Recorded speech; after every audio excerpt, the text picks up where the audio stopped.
Glória a Deus. Eu desejo cumprimentar a amada igreja na graça e na paz de nosso Senhor e Salvador Jesus Cristo. Amém, irmãos? Eu estou muito alegre. A presença de Deus neste lugar é muito intensa, muito forte. Eu estou feliz em poder rever o pastor Elias, a irmã Raquel, suas filhas, rever os obreiros, essa igreja tão abençoada, tão maravilhosa. Que Deus possa continuar abençoando a vida do Senhor, tá, pastor Elias? A cada dia, tá bom, pastor? Que Deus continue lhe dando saúde, lhe abençoando, lhe prosperando, não somente o Senhor, mas a sua casa, esses obreiros, toda essa igreja, que a cada vez que retornamos aqui, a gente vê a bênção de Deus sobre ela, Deus agindo, Deus operando, e o meu coração se alegra muito nessa noite, e eu me sinto honrado, irmãos. Eu estava vendo essa igreja cantando, louvando a Deus, tanto testemunho, e a gente louvando a Deus ali atrás, pelo privilégio de poder ministrar a palavra de Deus aqui nessa noite. Né? Feliz em poder conhecer o pastor Luiz Mendes, né? É uma alegria, uma honra para mim, eu respeito muito, né? A história de obreiros como a do senhor, tá, pastor? Que Deus continue te dando muita saúde, muita força, muita longevidade. É importante que pessoas como o senhor permaneçam mais tempo no nosso meio. Tá bom, pastor? Eu vi o senhor falando aqui com uma voz bonita aqui. Eu falei, ô Jesus, o que eu peço a Deus é que o senhor me dê longevidade. Se ele não voltar até lá. Se voltar, a gente sobe, né, pastor? Agora, se ele não voltar até lá, eu peço longevidade para mim ver os meus filhos crescer, os netos, e chegar nessa idade com a voz do senhor aqui para poder pregar a palavra de Deus ainda.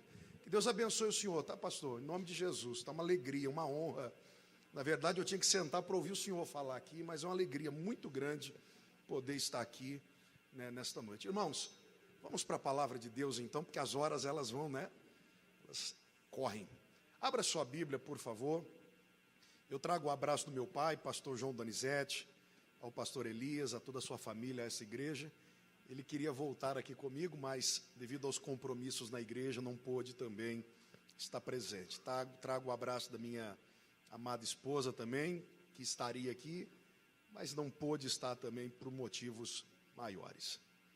Irmãos, vamos abrir a Bíblia. Eu tenho uma palavra de Deus para compartilhar com os irmãos aqui, e eu peço que os irmãos abram a Bíblia e permaneçam com ela aberta, tá bom? É uma mensagem expositiva e você poderá acompanhar enquanto eu ministro, enquanto eu falo. Antigo Testamento, por favor. Antigo Testamento. Segundo livro dos reis de Israel, capítulo de número 6, versículo 24. Enquanto os irmãos abrem, eu quero também, já estava esquecendo aqui, quero deixar o abraço, foi me pedido com muito carinho isso, o nosso irmão Márcio Nobre, vereador e presidente da Câmara de Uberlândia, irmão em Cristo, os irmãos o conhecem, vereador Samuel Pereira, ali de Uberaba. Quando eu disse que eu estaria aqui, eles ficaram também com desejo de voltar aqui, pastor Elias. Mas devido a alguns compromissos, eles estão correndo, os irmãos sabem que eles são pré-candidatos a deputado, um estadual, o outro federal, e eles estão aí, nesta noite, no sul de Minas, lá perto de Alterosa, né, Alfenas, estão lá visitando outras congregações em nome de Jesus. Então eu trago o abraço deles, tá bom? E eu peço que os irmãos continuem orando em favor destes dois homens, porque Deus tem feito coisas bonitas, tem aberto portas para eles, e Deus está nesse trabalho que eles têm realizado, e eu peço que a igreja aqui em Patos de Minas continue orando em favor deles. Posso ouvir um amém, irmãos? Amém? Amém. Glória a Deus. Segundo livro dos Reis, capítulo de número 6, versículo de número 24, e também o versículo de número 25. Glória a Deus. Diz assim a palavra do Senhor. Depois disso, Ben-Hadad, rei da Síria, convocou todo o seu exército para atacar e sitiar Samaria. Houve grande fome em Samaria, porque o cerco foi mantido, até que grande fome se espalhou por toda a cidade, a ponto de uma cabeça de jumento custar o equivalente a 80 peças de prata, e uma caneca de esterco de pomba, 5 peças de ouro, de prata. Amém? Você pode tomar assento em nome de Jesus. Não feche a Bíblia não, deixa ela aberta. Porque nós vamos aqui meditar na palavra de Deus. Eu vou procurar ser o mais breve possível aqui, tá, irmãos? Para não estender muito o horário. Mas eu quero chamar a sua atenção aqui nessa noite. Eu quero chamar a sua atenção para que você esteja atento à voz de Deus nesta noite. A palavra que Deus colocou no meu coração é a seguinte: o que fazer em meio às crises, irmãos? Uma pergunta para todos nessa noite. Que atitudes nós devemos tomar em meio às crises que todos nós enfrentamos? E os irmãos sabem que crises que nós enfrentamos, na verdade, são crises em diversas áreas da nossa vida. Eu poderia falar aqui de crise emocional, espiritual, crise sentimental, crise familiar, crise financeira, crise ministerial. Na verdade, existem muitas delas. Mas nessa noite Deus vai nos dar aqui algumas estratégias, irmãos, para nós superarmos as crises, glorificarmos o nome do Senhor e cantarmos o hino da vitória em nome de Jesus. Eu quero aqui rapidamente conceituar aqui de forma bem simples, irmãos, sobre o que é crise. Crise, na verdade, é uma situação administrável que por algum motivo ela começa a fugir do controle. Então é uma situação administrável que por algum motivo foge do controle. Eu estava estudando esse texto e eu lembrei de uma frase que eu já tinha ouvido há um tempo atrás, do presidente dos Estados Unidos, o 35º deles, John Kennedy. Ele disse, ministrando e falando a respeito de crise, essa frase ficou marcada, foi uma frase memorável. Ele disse que a palavra crise, quando escrita no idioma chinês, ela é escrita através de 2 caracteres, lá da China. O primeiro caractere significa perigo, e o segundo caractere significa oportunidade. Então, toda crise, irmãos, ela tem os seus perigos realmente. Mas toda crise também é uma oportunidade que Deus nos dá para nós crescermos, para nós aprendermos, para Ele nos lapidar e para, através da crise, irmãos, nós conseguirmos grandes vitórias na presença do Deus Todo-Poderoso. E para falar sobre isso, o Senhor me levou para esse texto bíblico aqui, do qual nós lemos 2 versículos. Nós estamos aqui, irmãos, diante de uma das maiores crises que o povo de Israel enfrentou. Uma das crises mais assustadoras, terríveis, que a nação de Israel enfrentou. Olha para a Bíblia, se você estiver com ela aberta, você vai ver o versículo 24 que nós lemos. E o versículo 24, ele começa da seguinte maneira: depois disso, vírgula. Algumas traduções dizem assim, algum tempo depois, vírgula. Irmãos, antes de nós entrarmos aqui nesse texto, é importante nós darmos um pouquinho de atenção para estas palavras iniciais do versículo 24. Algum tempo depois do quê? Algum tempo após o quê? Para nós entendermos essa passagem, é importante nós voltarmos a alguns versículos aqui. E entendermos, irmãos, que antes desta crise, aconteceu algo interessante ali em Israel. É por isso que o historiador faz questão de frisar no versículo 24, que após este acontecimento, aí ele começa a narrar a história que nós vamos falar aqui nessa noite. Mas o que aconteceu que o historiador faz questão de ressaltar aqui? Se você observar alguns versículos antes, no capítulo 6 também, a partir do versículo 8, a Bíblia vai nos dizer que o rei da Síria, ele estava em guerra com a nação de Israel. E o rei da Síria, então, ele começa a armar as estratégias de guerra, as estratégias militares para a batalha contra o povo de Israel. Então a Bíblia nos diz, a partir do versículo 8 do capítulo 6, que ele arquitetava isso lá no seu aposento. Antes de passar as estratégias para os generais, para os seus chefes, ele então arquitetava tudo. E depois passava aquilo que vinha ao seu coração, para que aquilo fosse cumprido, para que aquilo fosse realizado. Então a Bíblia diz que todas as vezes que o rei da Síria propunha em armar uma emboscada, um laço para o povo de Israel, a Bíblia diz que o Deus que nós servimos, o Deus Todo-Poderoso, ele visitava o profeta, o homem de Deus, chamado Eliseu, e Deus revelava para o profeta Eliseu tudo aquilo que o rei da Síria pensava e falava no seu aposento.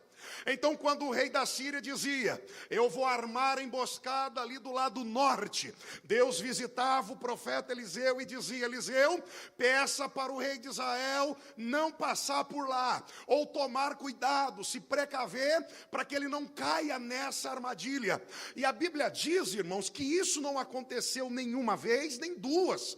Isso aconteceu várias vezes. Então o rei da Síria armava a emboscada, e o Deus que nós servimos, que vê tudo, que olha tudo, que observa tudo, que tem o controle de todas as coisas, avisava o homem de Deus, e o homem de Deus então, irmãos, avisava o rei de Israel, e o rei de Israel, irmãos, não caía em nenhuma delas, ao ponto que o rei da Síria começou a desconfiar. Ele reuniu o exército ali, ele reuniu os chefes, melhor dizendo, e começou a questioná-los sobre a existência de um espião, sobre a existência de um traidor no meio deles, porque ele dizia assim, como é possível alguém de Israel saber tudo que eu estou fazendo? Alguém aqui está me traindo. E a palavra diz que um dos conselheiros dele se levantou e disse, meu senhor, não é nada disso que está acontecendo. Sabe o que nós ouvimos? É que quando o senhor está lá dentro do teu aposento, o senhor sozinho,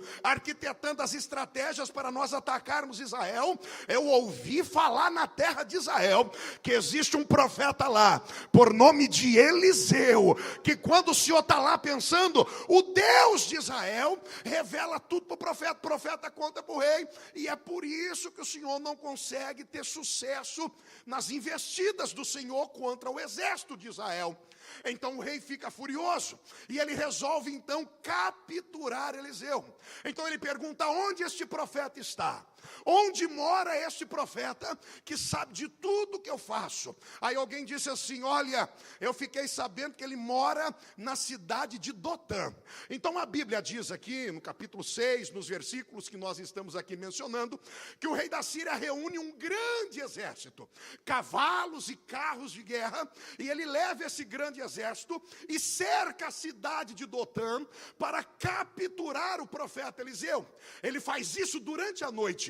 Quando o dia amanhece, o servo do profeta que estava com ele levanta-se, e quando o servo do profeta olha, ele observa que a cidade está toda cercada, tomada pelo povo sírio, pelo exército sírio.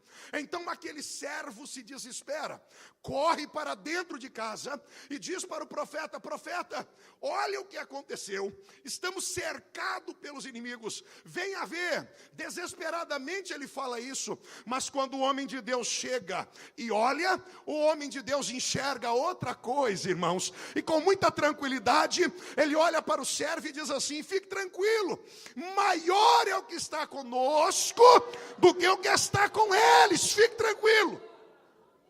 O servo não entende nada. Aí Eliseu faz uma oração e diz assim, Senhor, abra os olhos dele, para que ele veja o que eu estou vendo. Então a Bíblia diz que os olhos do menino foi aberto, e quando os olhos se abriu, ele viu sobre Eliseu carros e cavalos de fogo voando ao redor de Eliseu. Era o exército de Israel, do Deus vivo, que estava naquele lugar. Louvado seja o nome do Senhor. A Bíblia diz então que o exército da Síria veio até Eliseu, e quando eles começou a se locomover para ir até o profeta, para capturar o profeta, Eliseu fez uma oração e disse ao Senhor, Senhor, fira eles de cegueira. E Deus no mesmo instante feriu todo o exército da Síria de cegueira. A Bíblia diz que Eliseu os conduziu dizendo, olha, vocês estão no caminho errado, estão procurando a pessoa errada, não é Dotã, eu vou levar vocês para o lugar certo. A Bíblia diz que Eliseu conduziu aquele exército grande, numeroso, até dentro da cidade de Samaria, capital do Reino Norte. Quando todo o exército estava ali dentro, Eliseu fez uma oração e disse: Senhor, agora abra os olhos deles.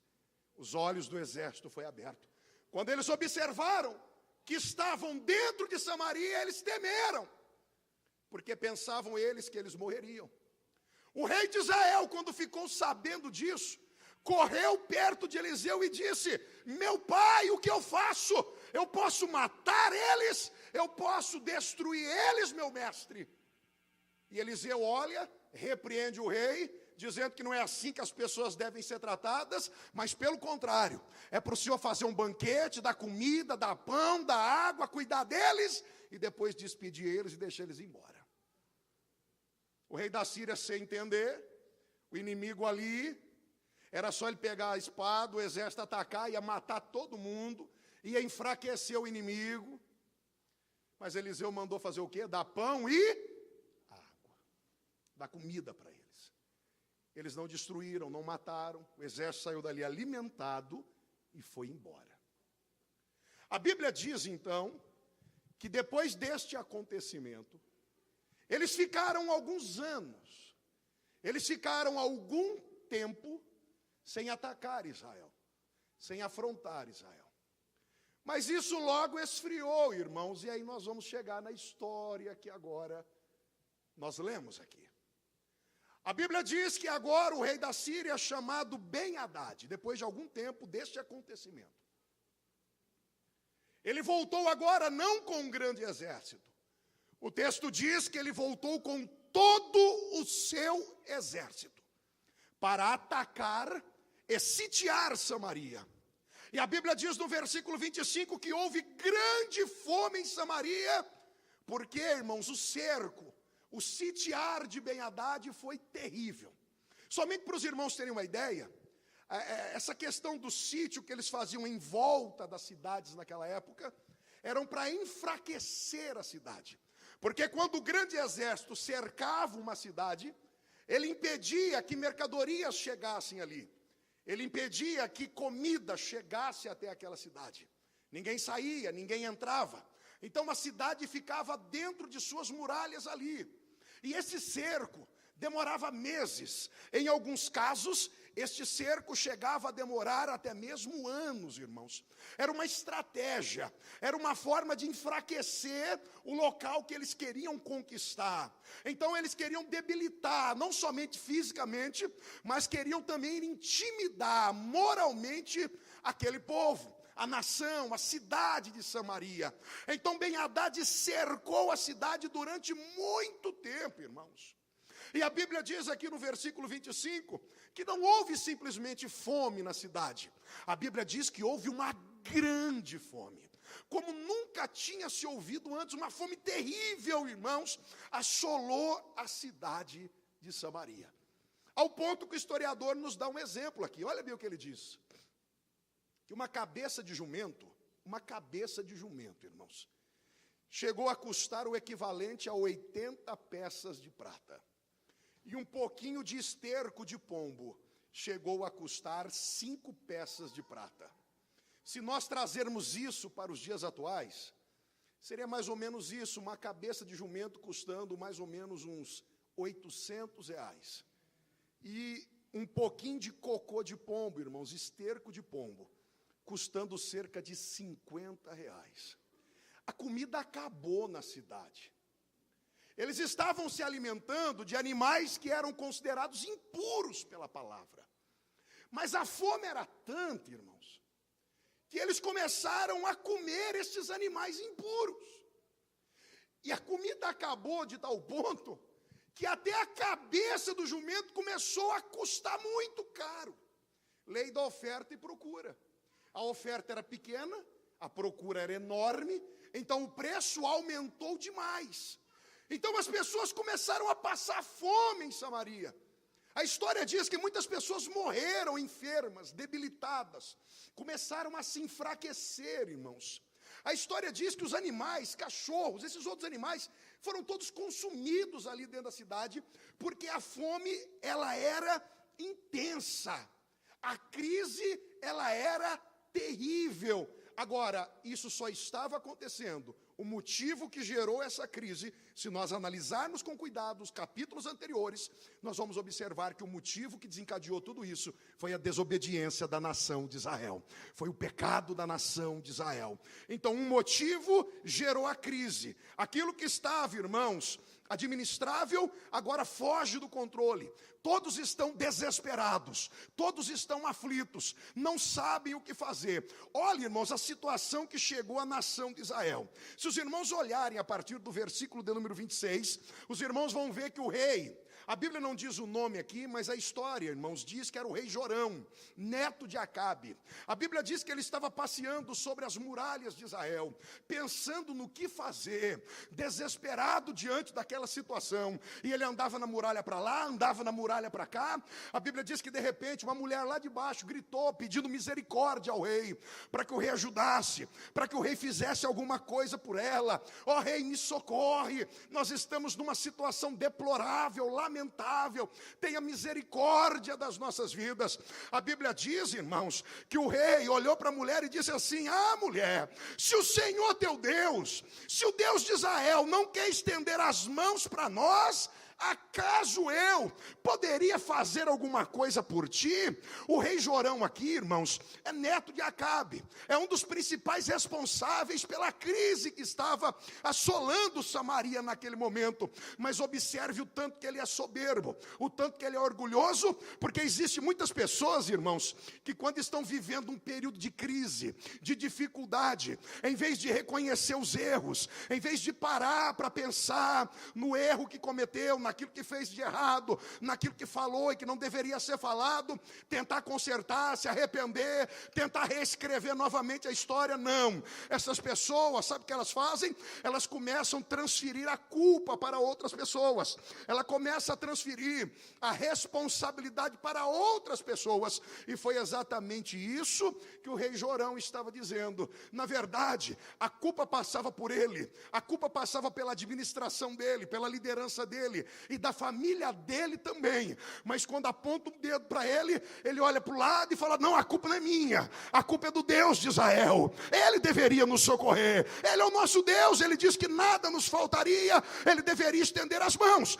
Se ele não está entendendo ou estendendo as mãos, quem sou eu para fazer alguma coisa? Então eu quero dizer, irmãos, aqui para vocês que estão aqui nessa noite, que quando você enfrentar uma crise, ei, levante a cabeça, verifique o problema, o motivo porque essa crise está nesta situação, e não transfira a culpa para ninguém, tá certo? Não transfira não, comece a reconhecer primeiramente os erros e vai levantando a cabeça, porque Deus é aquele que vai dando todas as estratégias para nós sairmos dessa crise para a honra e para a glória do nome do Senhor.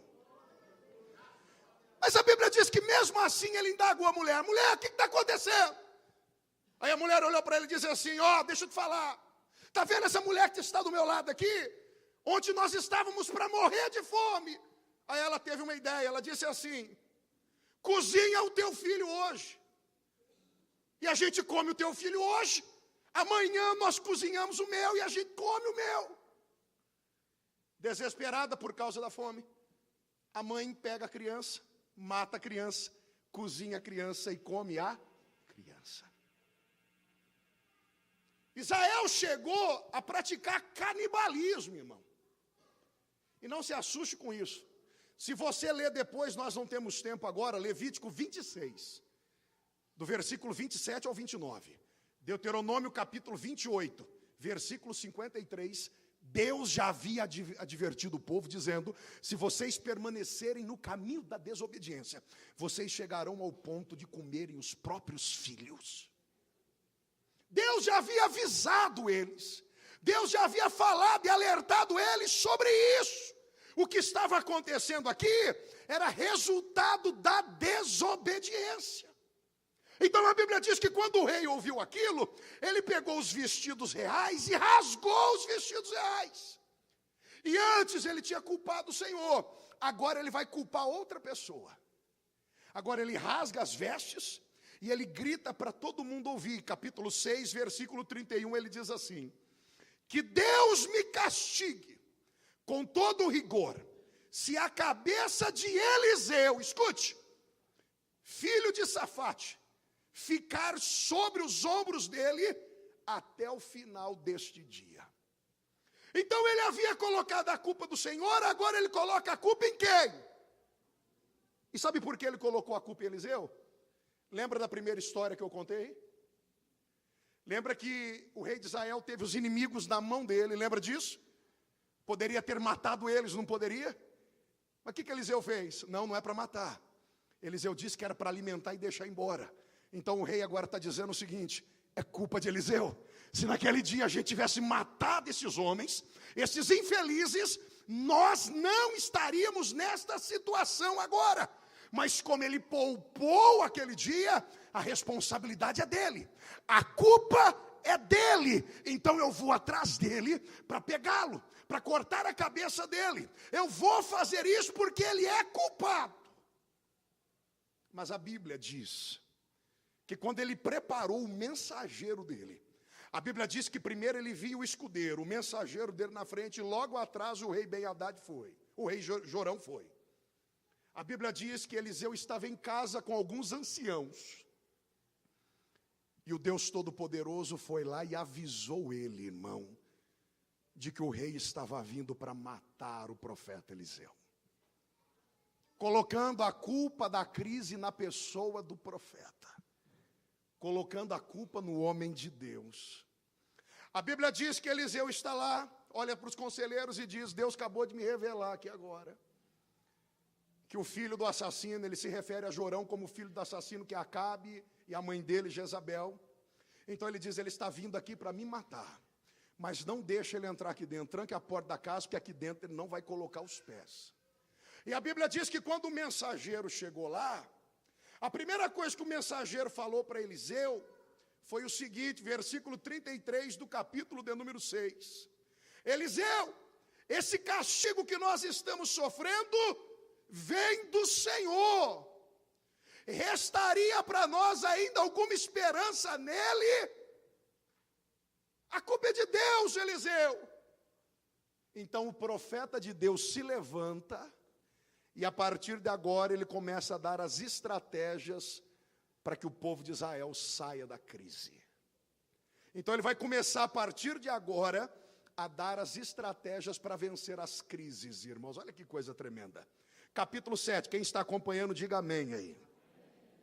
Capítulo 7, ele vai dar para nós aqui a primeira estratégia, a primeira recomendação para nós vencermos qualquer tipo de crise que venha nos assolar. Qual é a primeira recomendação? Diz assim o capítulo 7, versículo 1. E disse Eliseu: escuta a palavra do Senhor. Quantos aqui querem vencer crises, irmãos? Primeira recomendação de Deus nessa noite: escute a palavra de Deus. Algumas traduções estão escrito: ouve a palavra.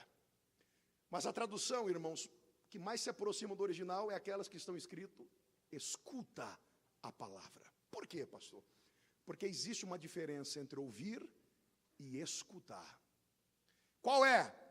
O que ouve é aquele que não deixa a palavra entrar no seu coração e na sua mente.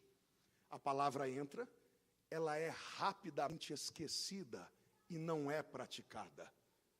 Então é aquilo que as pessoas dizem por aí: a palavra entrou neste ouvido aqui e saiu no outro. Ouvir é isso.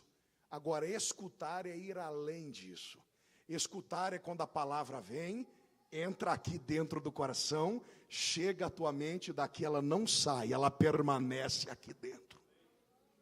É por isso que quando você lê Jesus em Mateus capítulo 7, finalizando a maior mensagem dele, que é o Sermão do Monte, ele termina dizendo o seguinte, Mateus capítulo 7, verso 24 e 26. Ele diz assim: aquele que ouve a minha palavra, eu assemelho ele ao homem que edificou a sua casa na areia. No versículo 26 ele diz assim: aquele que escuta a minha palavra, eu assemelho ele àquele que edificou a casa sobre a rocha, louvado seja o nome do Senhor. Então existe a diferença entre ouvir e escutar. O que ouve é aquele que edifica a casa na areia, mas o que escuta é aquele que edifica a casa sobre a rocha. A palavra entra dentro do coração, a pessoa não esquece a palavra, e sabe o que ela faz? Ela coloca em prática tudo aquilo que ela ouve, tudo aquilo que ela aprende, ela coloca em prática na sua vida. Esse é o primeiro passo para nós começarmos, irmãos, a superar, a vencer, a triunfar as crises, seja elas quais forem, não importa nessa noite. A primeira coisa que você precisa fazer para superar é escutar a palavra do Senhor. Olha a pessoa, para a pessoa que está do teu lado, diga assim para ela: irmão, escute a palavra de Deus, escute, diga para ela, escute a palavra de Deus, guarde ela dentro do teu coração e coloca ela em prática na sua vida. Eliseu se levanta e diz assim: escuta a palavra do Senhor. Todos param, todos atentos à voz do profeta. Então Eliseu diz assim: escute, amanhã, neste mesmo horário, na porta de Samaria, cada um vai comprar 10 quilos de farinha e 20 quilos de cevada, serão vendidos por uma peça de prata, o equivalente a 15 reais. Olha o que o profeta profetizou: o povo que estava comprando cabeça de jumento por 800 reais e um pouquinho de esterco de pomba por 80, diz o profeta que no outro dia, esse mesmo povo estaria comprando 10 quilos de farinha por 15 reais. Estaria comprando 20 quilos de cevada, aleluia, por 15 reais apenas. Escute a palavra. Ele determina então aquilo que haveria de acontecer. Porque o Deus que nós servimos, irmãos, é aquele que age no meio da crise. Ainda que todos desacreditem, ainda que todos achem, não tem jeito, não tem como, Deus vem, aleluia, e fala que tem jeito, que tem solução, que tem como resolver o problema. Não é assim que Deus faz, não é assim que o nosso Deus age. Ele opera desta maneira. O médico diz não, Deus vem e diz sim, aleluia. O juiz diz não tem jeito, transitou em julgado, aí ele vem e fala não tem jeito, sim.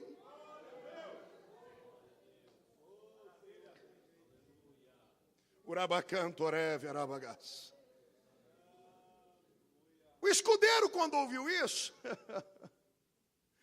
o mensageiro duvidou, irmão, e disse assim: ainda que o Senhor mandasse abrir as comportas do céu, ainda que ele fizesse isso, irmãos, essa profecia não poderia se tornar em realidade.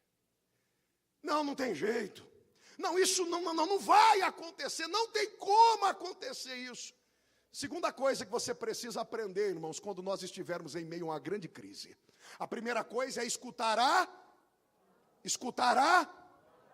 Segunda coisa, quando estiveres em meio a uma grande crise, não pare de sonhar, acredite, não duvide que Deus pode mudar a situação.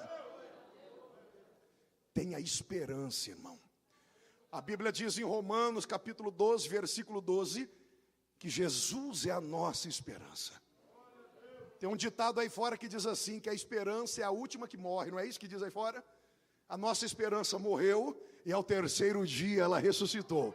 A nossa esperança, ela está viva, permanece viva eternamente para a honra e para a glória do nome do Deus Todo-Poderoso.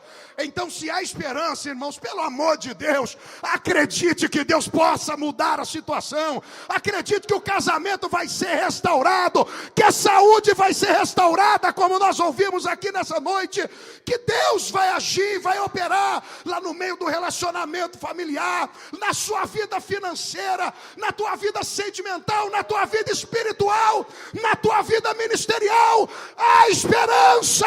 Deus tem um projeto, Deus tem algo para a sua vida. Levante a mão aquele que acredite nisso.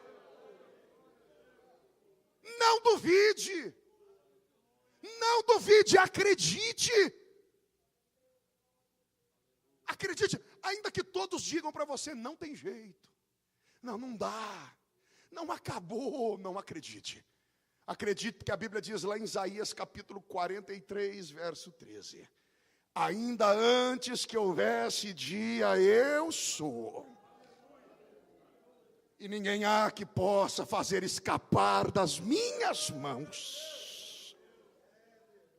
Quando eu opero, aleluia. Quando eu opero, ninguém pode impedir. Ninguém pode impedir o agir de Deus. Então acredite nisso, irmão. Deus me trouxe aqui nessa noite para lhe dizer que a crise vai acabar. Xarabacando, oreve, arabagá. Ribaçurianda, arabacando, arabagai. Deus vai colocar um ponto final nesta crise.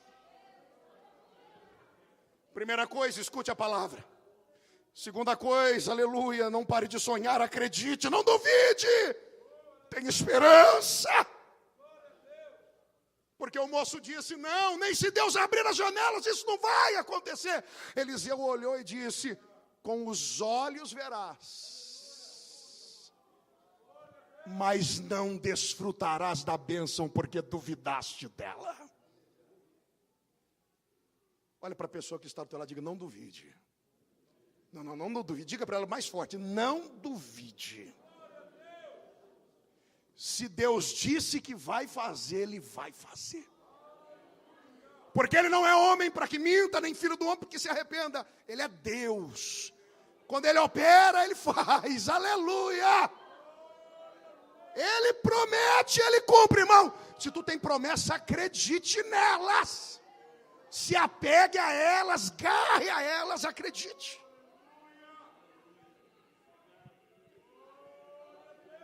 Eliseu disse, prepara porque amanhã, marca no relógio aí, amanhã vai haver fartura de alimento dentro desta cidade.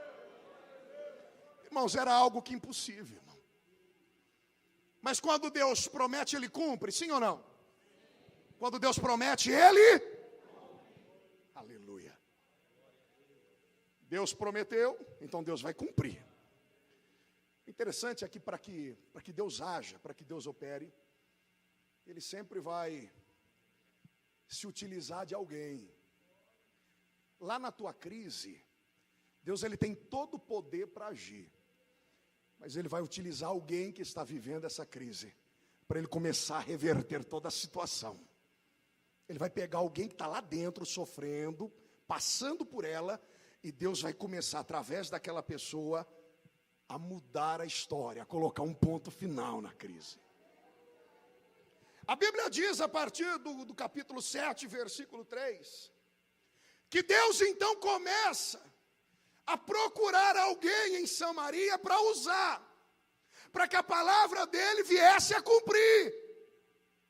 Então ele começa a procurar. Eu imagino, irmãos, permita isso, Deus olhando dentro do palácio lá e não encontrando ninguém. Deus olhando lá dentro do local de adoração e não encontrando ninguém. Deus procurando pessoas da alta sociedade lá dentro e não achando ninguém.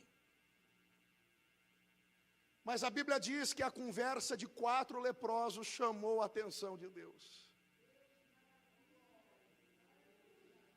Deus não achou ninguém no palácio, ninguém dentro lá no meio dos religiosos, ninguém. Mas a conversa de 4 leprosos chamou a atenção de Deus. Eu quero entender que Deus até se inclinou assim para ouvir o que eles estavam conversando. A Bíblia diz que eles estavam sentados na porta de Samaria. Quantos leprosos? Quantos? Sabe o que a tradição diz a respeito desses 4? A Bíblia diz que somente eram 4 leprosos. A tradição dos judeus e a história, se os irmãos pegarem o livro de Josefa, a história e lerem a tradição dos judeus, Eles claramente confessam e acreditam que esses 4 leprosos eram Geazi e os 3 filhos dele. Quantos lembram de Geazi aqui? Geazi não foi servo de Eliseu? Quantos lembram disso? Ele foi servo de Eliseu até o momento da cura de Naamã, lembra? Naamã, o leproso, lembra dele? Ele trouxe muitos presentes para Eliseu, lembra disso? Quando ele foi dar o presente para Eliseu, Eliseu aceitou? Não aceitou o presente. Então, Naamã foi embora com a sua comitiva. Geazi arregalou os olhos assim no presente. Ele foi correndo atrás de Naamã, contou uma mentira para Naamã, dizendo que Eliseu não pensou bem e queria o presente sim. Naamã deu o presente para ele, ele pegou o presente. Quando ele chegou em casa, quem estava esperando ele? Eliseu. Ô Geazi, você pensa que o meu espírito não te acompanhou, homem? Eu já sei tudo o que aconteceu. A Bíblia diz assim no capítulo 5 de 2 Reis, se você está com a Bíblia aberta, capítulo 5, que o profeta Eliseu vai liberar uma palavra de maldição sobre a vida de Geazi e a família de Geazi. Olha que interessante. Segundo o livro dos Reis, capítulo 5, verso 27. Olha o que diz a palavra. Eliseu amaldiçoando Geazi. Por isso que fizeste a lepra, a enfermidade que assolava a pele de Naamã, atingirá a tua pessoa e mais o quê? E todos os seus descendentes. A história diz que Geazi tinha 3 filhos. A tradição dos judeus diz isso. Isso dentro deles é consolidado isso. Eles não têm dúvida nenhuma acerca disso. Aí o texto diz assim: a lepra pregará na tua pessoa e nos teus descendentes para... Essa era a palavra que Eliseu liberou sobre Geazi. E a Bíblia diz assim: e assim Geazi, ou Geazi, saiu da presença de Eliseu já leproso. E o seu corpo parecia coberto como a neve. A tradição diz que esses 4 leprosos eram Geazi e os seus 3 filhos. Eles estavam sentados do lado de fora de Samaria, conversando entre eles, morrendo de fome. Olha a conversa que Deus ouviu. A Bíblia diz que um deles disse assim, provavelmente o pai, se for Geazi mesmo, né? Um dia saberemos. Disse assim: por que nós vamos ficar aqui? Nós estamos prestes a morrer. Se nós entrarmos dentro da cidade de Samaria, a fome está reinando lá dentro. Não tem comida lá. Se nós ficarmos sentados aqui na porta, nós vamos morrer também. Vamos fazer o seguinte, vamos levantar nós 3, nós 4, e vamos até o arraial dos Ciros, e vamos pedir comida para eles. Se eles der comida para nós, nós vamos saciar a fome, e amém? Se ele nos matar, tanto faz como tanto fez, porque nós vamos morrer da mesma forma. Eles conversando, e Deus ouvindo a conversa deles. Encontrei alguém para que eu possa usar, aleluia, para fazer com que a crise chegue ao fim, para que o milagre aconteça. Terceira atitude que devemos ter em meio às crises. Terceira, atitude e coragem. Se você está na crise, irmão, não cruze os braços, não. Tome iniciativa. Faça alguma coisa para que a situação mude. Não aceite a situação, não se conforme com ela. Tome a iniciativa e faça alguma coisa diferente. Porque Deus está esperando você se levantar e colocar de pé para que Ele possa agir na tua vida. Na vida de muitos cristãos hoje está faltando atitude, coragem. Não aceite as coisas, tome coragem, irmão, para mudar. E foi o que os 4 leprosos fizeram. Atitude e coragem, o que ninguém tinha na cidade, eles tiveram. A Bíblia diz que os 4 levantaram, eu imagino com muita dificuldade. Porque o leproso, a lepra na época, irmãos, era a pior enfermidade que poderia existir. Hoje, essa doença é conhecida como hanseníase. Ela é transmitida pelo ar, por gotículas de saliva, pelo bacilo de Hansen. Hoje ela é curável. Hoje, quando se descobre ela, rapidamente, a pessoa é curada. Mas naquela época era a pior enfermidade que podia existir. Ela ataca a pele, ela ataca olhos e ela ataca os nervos da pessoa. Então ela começa, irmãos, a fazer manchas na pele. Essas manchas, irmãos, começam a transformar-se em feridas. Depois ela vai se agravando e ataca os olhos. Os olhos ficam como que a pessoa, quando sente que tem areia nos olhos, alguma coisa, a vista fica embaraçada. E conforme ela vai piorando, vai trazendo cegueira à pessoa. Ela vai atrofiando os nervos, trazendo inchaço, dificuldade para caminhar, para manusear.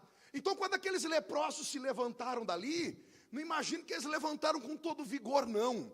Eles levantaram com toda dificuldade, um apoiando ao outro, um ajudando o outro, porque eles estavam com o corpo cheio de feridas, cheirando mal, eles estavam com os nervos inchados, com os pés doloridos, com as mãos doloridas, eles estavam provavelmente com as vistas embaraçadas, com toda a dificuldade, e a Bíblia diz que mesmo nesta situação, eles se levantaram, se colocaram sobre os pés e começaram lentamente a caminhar em direção ao arraial, ao local onde estava o grande e temido exército sírio, irmãos. Então eles começaram a andar, e Deus olhando para eles, e aleluia, e prestes a usá-los de uma maneira poderosa, porque a Bíblia diz, irmãos, que quando eles começaram a se aproximar do arraial, quando eles começaram a chegar perto,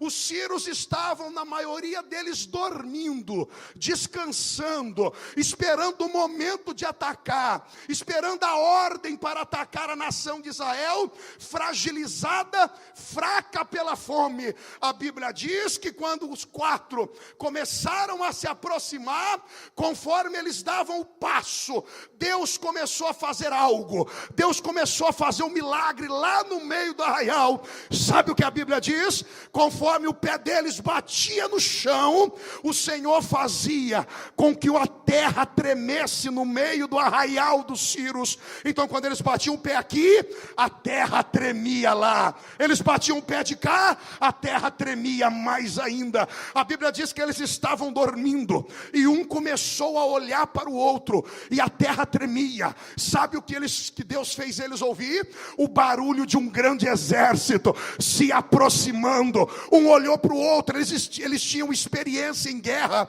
Quando eles viram a terra tremer daquele jeito, eles sabiam que um exército poderoso, um exército grandioso, com muitos carros, com muitos cavalos, estavam aproximando. A Bíblia diz que um olhou para o outro e disse assim: o rei de Israel nos pegou de surpresa. Ele contratou o exército do Egito, ele contratou o exército de outras nações, ele está vindo com um grande e numeroso exército para nos derrotar. É muito grande, não vai dar tempo da gente se defender, vamos sair correndo. Mas e as tendas? Deixa a tenda aí. E os cavalos? Deixa os cavalos aí. E o ouro, a prata, a nossa roupa? Não dá tempo, vamos correr o mais rápido possível, senão nós vamos morrer. O exército de Israel está chegando aí para nos destruir, nós não vamos aguentar, vamos correr. A Bíblia diz que eles correram desesperadamente, que no meio do caminho acharam roupa deles no chão, armas no chão. Eles saíram correndo assim, tentando pôr a roupa, irmão. Correndo com medo do grande exército. Sabe quem era o grande exército? 4 leprosos que mal conseguiam andar. O exército está vindo. Os 4 leprosos indo manquejando.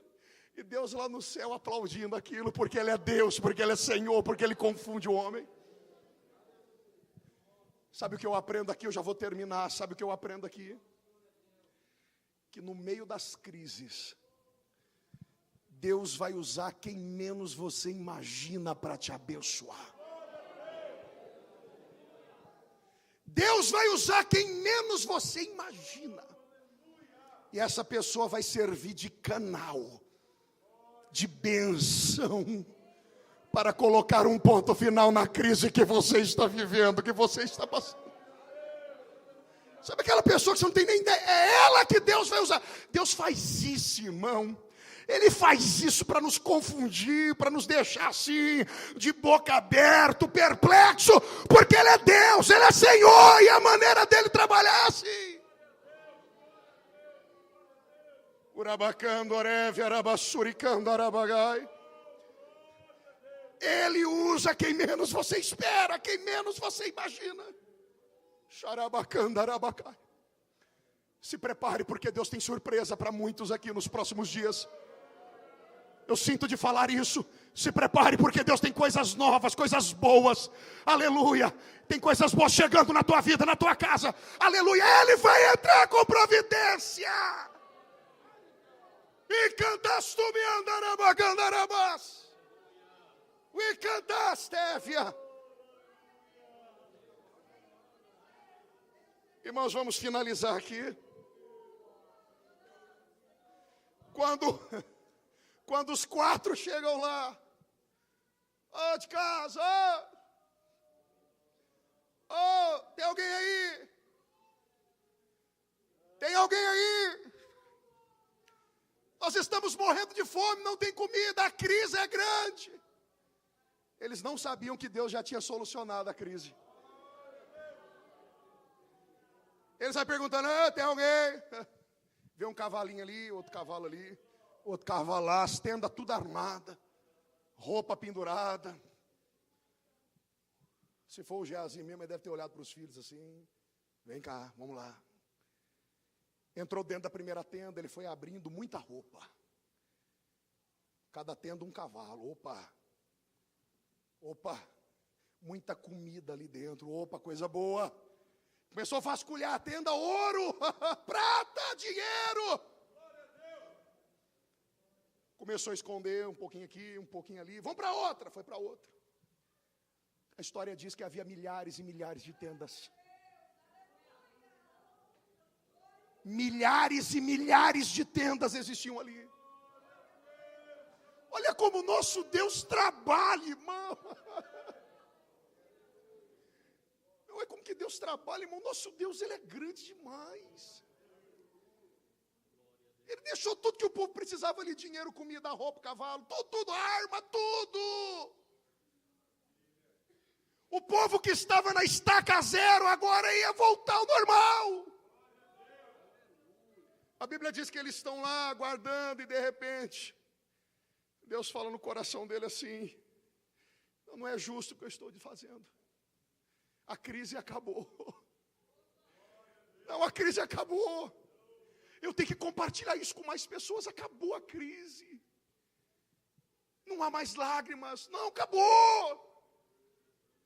A Bíblia diz assim, versículo 9 do capítulo 7.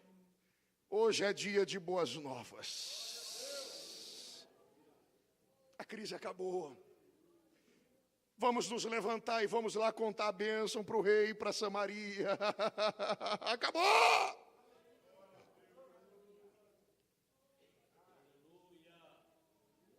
Quinta coisa que Deus quer que você faz. Quando a crise acabar, propague o que Deus fez na tua vida. Testemunho o que Deus fez na tua vida. A irmã contou um testemunho ali, o pastor contou outro, contou mais um, o outro contou, o outro também contou. Irmãos, a crise acaba um dia. Eu costumo dizer que nada dura para sempre, principalmente na vida daqueles que são fiéis ao Senhor, que reconhecem que Ele é Deus, que Ele é soberano. Irmãos, pode doer, pode machucar, pode demorar o tempo que for, mas vai chegar uma hora que o Senhor vai colocar um ponto final na crise. E quando Ele fizer isso, sabe o que Ele quer que você faz? Propague, conte as boas novas, conte para todo mundo o que Deus fez na tua vida, declare para todos ouvir como Ele te salvou, como Ele te limpou, como Ele te curou, o que Ele fez na tua vida. Eu não era ninguém, tu não era ninguém, e olha onde Ele me colocou, olha onde Ele te colocou, querido. propague as bênçãos que Deus fez na tua vida. Para nós terminarmos aqui, quando o relógio chegou aonde o profeta Eliseu tinha falado, a notícia chegou em Samaria, todos vieram ao arraial. Havia tanta comida naquele arraial, que no outro dia, na porta de Samaria, estava vendendo 10 quilos de farinha por 15 reais. 20 quilos de cevada por 15 reais, ou por uma peça de prata, como diz a palavra. Cumpriu a palavra de Deus. Ô pastor, e o mensageiro incrédulo? A Bíblia diz que o rei nomeou ele para ficar na porta. A Bíblia diz que a multidão faminta atropelou ele, pisoteou ele. Sabe o que eu aprendo aqui para finalizar, querido? Se você duvidar no meio da crise, a crise pode lhe pisotear, pode acabar com a tua vida. É por isso que a crise é perigosa. Ou você acredita, se agarra em Deus, luta e busca alternativas para dar a volta por cima, ou a crise pode pisotear você.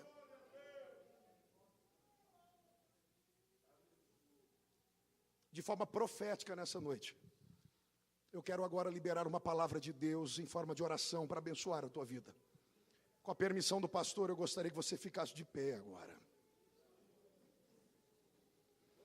Quer vencer uma crise? Escute a palavra.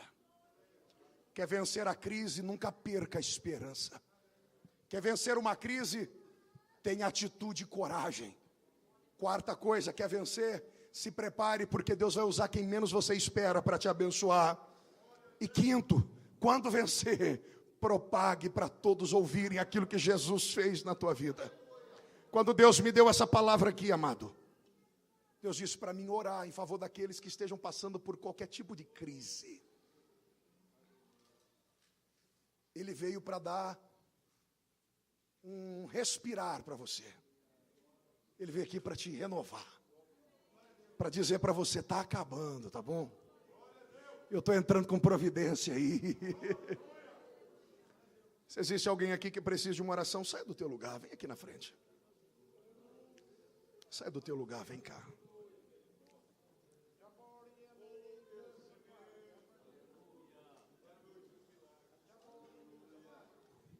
Xarabacanto, Orévia. O cantor Oséias vai preparar um louvor ali agora. Isso, vem adorando, irmãos.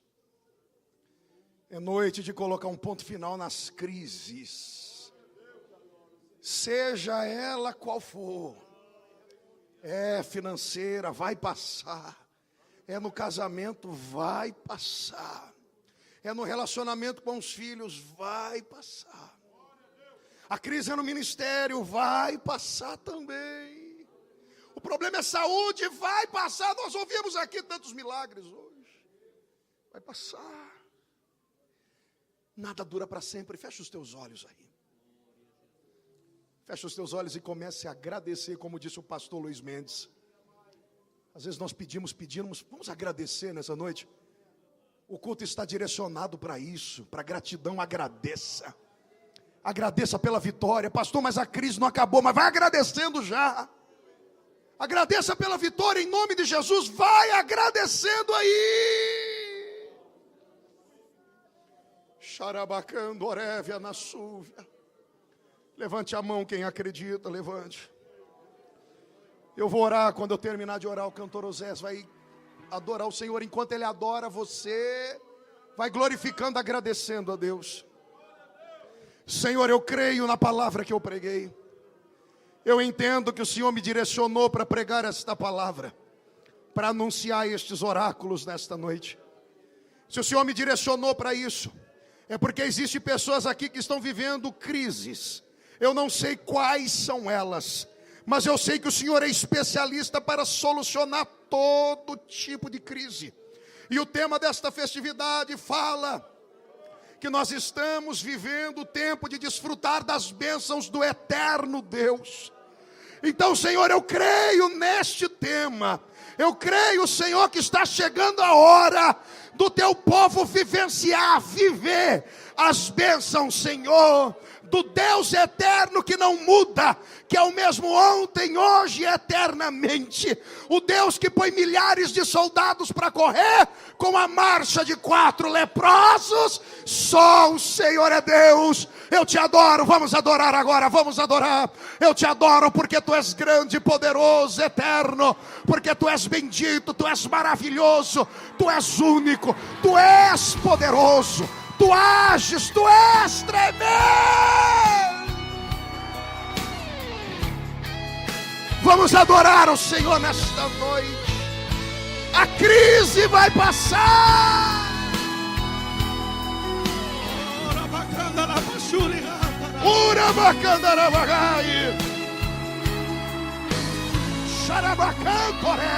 Aleluia. Eu já tomei a minha decisão. É isso aí. Da minha bênção não abra mão, irmão, não abra. Eu vou buscar o que Deus tem pra mim. Isso. Não quero ser mais uma multidão. Se for preciso, como Ana vou chorar. Isso, vai adorando a Ele. E como Bartimeu, bem alto vou gritar. A crise vai passar. Os meus anseios levarei ao meu Senhor. Aleluia. E em suas vestes eu também quero tocar. O meu milagre vem de Deus. Aleluia. O meu socorro vem de Deus. A minha força, o meu vai passar o milagre, vai passar a crise. Aleluia. Receba o milagre aí, receba. Receba. Aleluia. Sonho conquistar. Se houver barreiras no caminho, Ele me dá asas pra voar. Oh, levanta a sua mão e adore a Deus. Aleluia. Uribicanda, Arabachuricanda. Glória. Se for preciso, isso, vai agradecendo aí. E como Bartimeu, bem alto eu vou gritar. Aleluia. Os meus anseios levarei ao meu Senhor. E em suas vestes, aleluia. Tocar o meu vai passar. A crise vai passar. Meu socorro vem de Deus. A minha força, o meu sustento, o meu abrigo vem de Deus.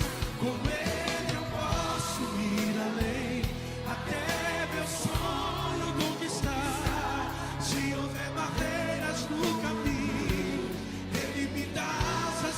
Levante a sua mão e adore o nome do Senhor. O meu socorro vem de Deus, a minha força, o meu sustento, o meu abrigo vem de Deus. Com Ele eu posso ir além, até meu sonho conquistar. Se houver barreiras no caminho, Ele me dá asas pra voar. O meu milagre vem de Deus, o meu socorro vem de Deus, a minha força, o meu sustento, o meu abrigo. Aleluia! Com Ele eu posso ir além, até meu sonho conquistar. Se houver barreiras no caminho, Ele me dá asas pra voar. Ele me dá asas pra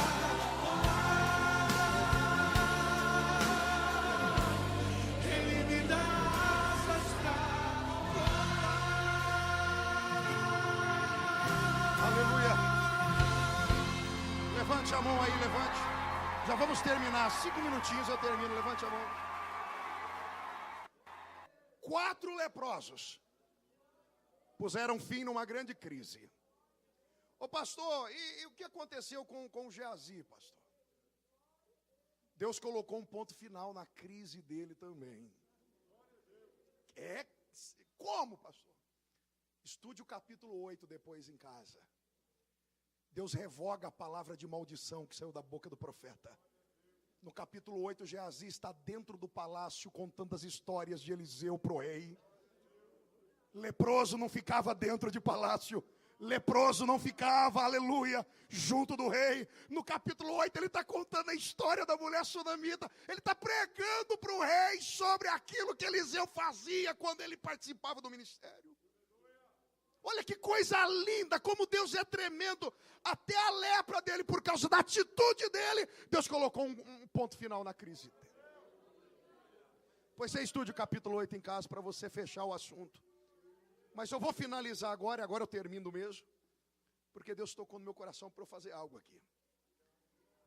Uma das coisas que eu disse aqui, é que Deus, no meio das crises, Ele usa quem menos você imagina, para abençoar a tua vida e para liberar uma palavra de bênção para te abençoar. Nessa noite, Deus falou que vai usar o irmão que está do teu lado, que está próximo de você. É justamente ele que Deus vai usar para impor as mãos sobre você e para abençoar a tua vida. Deus falou isso, testificou isso ao meu coração, eu vou fazer isso. Fecha os teus olhos aí. Levante a mão direita para mim. Se o irmão Oséias quiser preparar mais um, só termina, eu passo para o pastor. Aleluia, aleluia. Mão direita para cima. Senhor, em concordância com isso que veio ao meu coração agora, eu sei que o Senhor pode usar alguém aqui do lado para abençoar a vida do teu servo, da tua serva. Senhor, onde houver uma mão levantada, toque nesta mão agora. Senhor, onde essa mão tocar, libere algo do céu sobre a vida desta pessoa. Cura, fortalecimento, renovo, batismo no Espírito Santo. Eu não sei. Senhor, tu sabes o que ela precisa. Tão somente quando a mão tocar, Senhor, libere algo sobre a vida desta pessoa. Eu quero pedir para você agora, irmão. Você pode orar por alguém que está perto de você. Se você sentir no coração de ir até alguém e orar por essa pessoa, faça isso. Mas eu quero nesse momento que você coloque a mão sobre alguém. Agora escolhe alguém. O que eu faço, pastor? Comece a abençoar a vida dela no nome de Jesus. Comece a decretar o fim da crise na vida dela agora, em nome de Jesus. Isso, vai fazendo, coloque a mão, isso, coloque a mão sobre alguém, ore por alguém, ore por alguém, isso. Coloque sobre a cabeça isso, ore por alguém, isso. Comece a orar. Comece a decretar o fim da crise agora, isso. Diga a Deus, em nome de Jesus, eu acredito. A Bíblia diz que se 2 concordares aqui na terra, será concordado no céu. A respeito da palavra que foi liberada, se você concordar comigo, vai acontecer. Vai acontecer. Vai acontecer. Isso, deixa Deus te usar, isso. Abençoa o teu irmão, abençoa. Ore por ele. Libere a palavra, libere. Coloca o fim nesta crise. Jesus confirma a palavra. Já estamos terminando, confirma a palavra agora. Urabacandoreve, arabagandai, deve a súvia. Xarabacantóvia. Senhor, coloque agora. Coloque as tuas mãos sobre a mão do teu servo agora. Coloque as tuas mãos sobre a mão do teu servo agora e abençoa. Abençoa!